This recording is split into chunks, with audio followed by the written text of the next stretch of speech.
नमस्कार दोस्तों, आप देख रहे हैं अल्फा मैथ 2.0। दोस्तों आज मैं बात करने वाला हूँ जंतर मंतर पे जो धरना प्रदर्शन हो रहा है या फिर जो भूख हड़ताल सोनम वांगचुक के द्वारा जो किया गया है। ये जो सीजेपी के बैनर तले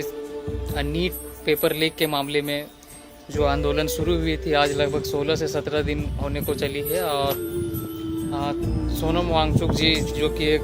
साइंटिस्ट आदमी है और उन्होंने अपना लद्दाख से दिल्ली आकर के और अपना धरना प्रदर्शन में साथ दिया है। और अभी जो सीजेपी के बैनर तले जो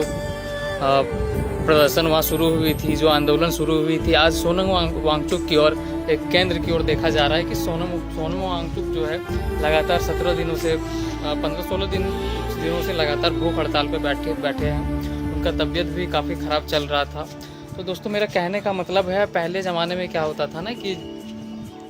जब ईस्ट इंडिया कंपनी थे या फिर अंग्रेज़ों का जब यहाँ दबदबा था, तो उस टाइम पे जो भी हमारे यहाँ आंदोलनकारी थे या फिर जो भी यहाँ के अच्छे लीडर थे, उन्होंने कई आंदोलन किए, कई शांतिपूर्ण आंदोलन किए, कई उग्र आंदोलन भी किए। लेकिन क्या है ना दोस्तों, अब हमारे पास गांधी और भगत जी है नहीं, जो है यहाँ के युवा ही है। तो मैं उनसे कहना चाहता हूँ, जो हमारे देश में जो छोटे छोटे यूट्यूबर्स हैं, मैं यूट्यूबर्स को छोटा नहीं कह रहा हूँ, मेरा कहने का मतलब जो क्रिएटर्स हैं। देखिए नेशनल टीवी जो हमारे पास है, नेशनल मीडिया जो है, आज उनके मुंह में दही जम चुका है। ना उनसे कुछ बोला जा रहा है, ना ही इस मुद्दे पे कुछ सही बात किया जा रहा है, बल्कि इस आंदोलन को एक धार्मिक रूप से, राजनीतिक रूप से उसे ख़त्म करने के प्रयास में लगा हुआ है। कुछ ना कुछ धर्म मुद्दा, उमर खालिद या कुछ ना कुछ उसमें ऐसा प्रोपगेंडा या फिर कुछ ऐसा सीन क्रिएट करने का कोशिश कर रहा है ताकि ये जो आंदोलन है हमारा, ये दब जाए। और जिस तरीके से सब कोई वहाँ धरना प्रदर्शन में अपना योगदान दे रहा है, इस देश के युवा, जिसे कॉकरोच भी कहा जा रहा है आजकल, है ना, तो ये धीरे धीरे ख़त्म हो जाएगी और इस तरह के आंदोलन दब के ही रह जाएंगे। तो दोस्तों क्या है ना कि देश के जितने भी लोग हैं, जिसके पास 100 सब्सक्राइबर है, 1000 सब्सक्राइबर है, 1 लाख सब्सक्राइबर है, यूट्यूब में है, इंस्टा में है, तो उन सभी से मेरा रिक्वेस्ट है कि आप लोग इस बारे में जो भी चीज़ें जानते हैं, उस चीज़ को तथ्यों के आधार पर यूट्यूब पे रखना शुरू करें। यूट्यूब, इंस्टा, जो भी आपके पास सोशल मीडिया हैंडल है, जो भी आप हैंडल कर रहे हैं, उस चीज़ पे अपनी इस वीडियो को, इस मुद्दे को रखना शुरू कीजिए। इससे क्या होगा ना दोस्तों कि एक देश में एक एल्गोरिथम टाइप का, जहाँ भी अगर कोई देखेगा यूट्यूब पे, सोशल मीडिया पे, हर जगह पे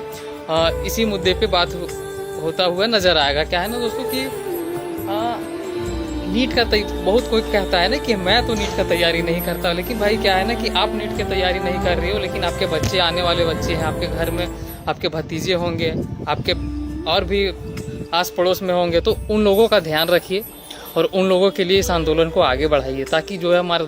धर्मेंद्र प्रधान जो वहाँ घुस के बैठे हुए हैं, उसको वहाँ से जड़ से उखाड़ करके फेंका जा सके, उससे इस्तीफा मांगा जा सके। और जो देश के प्रधानमंत्री हैं हमारे नरेंद्र मोदी जी, तो उनके भी दिमाग में ये घुसे कि देश के युवा अब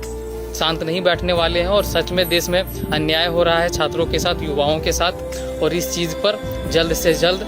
कड़ी कार्रवाई करते हुए और जो धर्मेंद्र प्रधान है उससे इस्तीफा लिया जाए। और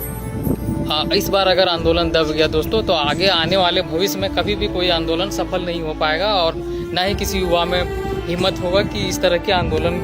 में जा कर के भाग लें। तो दोस्तों अभी क्या है कि डिजिटल मीडिया का बहुत बड़ा योगदान है कि आप ज़रूरी नहीं कि आप दिल्ली या जंतर मंतर जाइए और उस जगह पे जा कर के ही वीडियो बनाइए या फिर वहाँ जा कर के उस आंदोलन को सपोर्ट कीजिए। आप भारत के किसी भी कोने में, किसी भी राज्य में हैं, आप अपना फ़ोन उठाइए, वीडियो बनाइए और इस आंदोलन का हिस्सा बनिए। दोस्तों जय हिंद, जय भारत। सीजेपी को हमेशा सपोर्ट करिए। और देखिए सीजेपी कोई राजनीतिक पार्टी नहीं है, ना ही धार्मिक पार्टी है। सीजेपी एक कह सकते हैं कि एक ऐसी ताकत, डिजिटल ताकत है जिसके माध्यम से हमारे क्या है ना दोस्तों कि अभी पहले कहा जाता कि लोकतंत्र वही मजबूत होता है जिसमें विपक्ष मजबूत हो, लेकिन क्या है दोस्तों, हमारा जो लोकतंत्र का जो विपक्ष ही है, अभी विपक्ष बहुत ज़्यादा मजबूत नहीं है। क्योंकि अगर सीट की बात करें तो सबसे ज़्यादा सीट अभी बीजेपी के पास है और हमारा जो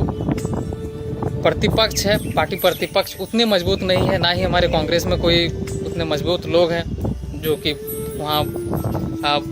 इस मुद्दे के बारे में वहाँ अच्छे से सरकार पे दबाव डाले। तो इसलिए एक प्रतिपक्ष के रूप में, एक अच्छे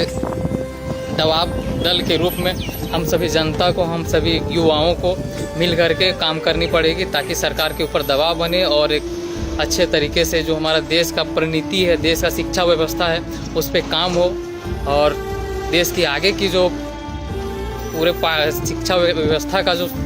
आने वाला जो पैटर्न है, ये